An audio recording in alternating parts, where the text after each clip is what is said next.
എൻ്റെ പ്രിയ സ്നേഹിതർക്ക് എല്ലാവർക്കും പ്രത്യേക വന്ദനങ്ങൾ. ഞാനിവിടെ നിൽക്കുന്നത്, ഞാനിപ്പോൾ വെല്ലിംഗ്ടണിലാണ്, ന്യൂസിലൻഡിൻ്റെ തലസ്ഥാനം. ഇവിടെ വന്നപ്പോൾ റെയിൽവേ സ്റ്റേഷൻ്റെ അടുക്കൽ എത്തിയപ്പോൾ വളരെ കൗതുകമായിട്ടൊരു കാര്യങ്ങൾ, നമ്മുടെ രാഷ്ട്രപിതാവായ മഹാത്മാഗാന്ധിയുടെ പ്രതിമ കാണാനിടയായി. ഞാനിങ്ങനെ നോക്കുകയായിരുന്നു. ഒരു ഇംഗ്ലീഷ് രാജ്യം, ന്യൂസിലൻഡിലെ തലസ്ഥാനമായ വെല്ലിംഗ്ടൺ സ്ഥിതി ചെയ്യുന്ന മെയിൻ റെയിൽവേ സ്റ്റേഷന് മുമ്പിൽ ഒരു ഭാരതീയനായ, ഭാരതത്തിൻ്റെ രാഷ്ട്രപിതാവായ മഹാത്മാഗാന്ധിയുടെ പ്രതിമ. ഇത് കണ്ടപ്പോൾ എനിക്ക് ഒത്തിരി സന്തോഷം തോന്നി. മഹാത്മാഗാന്ധിയുടെ ഈ പ്രതിമ 2007 ഒക്ടോബർ മാസം 2-ാം തീയതിയാണ് രാജ്യത്തിന് വേണ്ടി തുറന്നു കൊടുത്തത്. അത് മഹാത്മാഗാന്ധിയുടെ 138ാമത്തെ ജന്മദിനത്തിൻ്റെ അന്ന് international day four non violence, അക്രമ രാഷ്ട്രീയത്തിന് എതിരായി അന്താരാഷ്ട്രമായി ക്രമീകരിക്കപ്പെട്ട ഒരു ദിവസം. ആ ദിവസത്തിൽ ഈ മഹാമനുഷ്യനെ ബഹുമാനിച്ചുകൊണ്ട് ന്യൂസിലൻഡ് ഗവൺമെൻറ് ഇങ്ങനെ ഇത് ഇവിടെ സ്ഥാപിക്കാനിടയായി.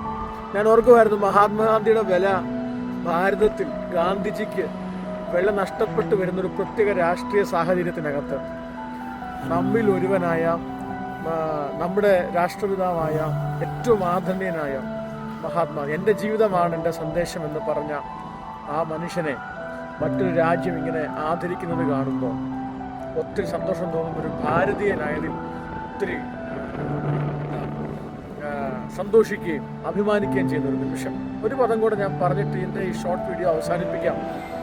ഇവിടെ ഞാൻ വന്ന് ഈ ചരിത്രം ഒന്ന് വായിച്ചപ്പോൾ ഒരു വാക്ക് എന്നെ വല്ലാതെ ചിന്തിപ്പിച്ചു. മഹാത്മാഗാന്ധി യാത്ര ചെയ്യാൻ ഏറ്റവും അധികം തിരഞ്ഞെടുത്തത് ട്രെയിനുകളായിരുന്നു.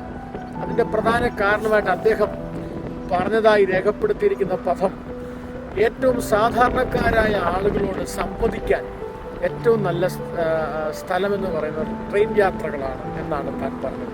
അതുകൊണ്ടാണ് ഈ റെയിൽവേ സ്റ്റേഷന് മുമ്പിൽ തന്നെ ഇദ്ദേഹത്തിൻ്റെ പ്രതിമ ഇങ്ങനെ വെക്കാൻ ഇടയാക്കിയത്.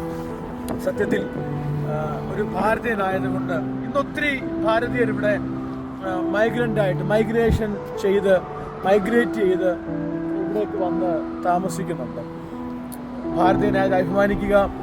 മഹാത്മാഗാന്ധി മുമ്പോട്ട് കൊണ്ടുവന്ന ആ അസാധാരണമായ എല്ലാ സന്ദേശങ്ങളും നമ്മുടെ ജീവിതത്തിൽ പ്രാവർത്തികമാക്കാൻ നമുക്കിടയാക്കട്ടെ. എൻ്റെ ജീവിതമാണ് എൻ്റെ സന്ദേശം എന്ന് തൻ്റെ ഇടത്തോടെ പറയുന്ന, മാനവികതയ്ക്ക് അധികം പ്രാധാന്യം കൊടുക്കുന്ന, സ്നേഹത്തിനിഷ്ഠിതമായ ഒരു ജീവിതം എല്ലാവർക്കും ലഭ്യമാകട്ടെ എന്ന് ആശംസിച്ചുകൊണ്ട് മഹാത്മാഗാന്ധിയെ ഒരു നിമിഷം നമുക്ക് വേണ്ടി സമരം, ആയുധങ്ങളില്ലാതെ സമരം ചെയ്ത, ഭാരതത്തിന് സ്വാതന്ത്ര്യം ലഭിക്കേണ്ടതിന് പ്രധാന ശില്പികളിൽ ഒരാളായി തീർന്ന ആ മഹാമനുഷ്യനെ ഒരു നിമിഷം ഓർത്തുകൊണ്ട് എൻ്റെ ഈ വീഡിയോ ഞാനിവിടെ അവസാനിപ്പിക്കുന്നു. എല്ലാവർക്കും ഒരു ശുഭദിനം ആശംസിക്കുന്നു. ഞാൻ നിങ്ങളുടെ സ്നേഹിതൻ ഗ്ലാഡ്സൺ വർഗീസ്.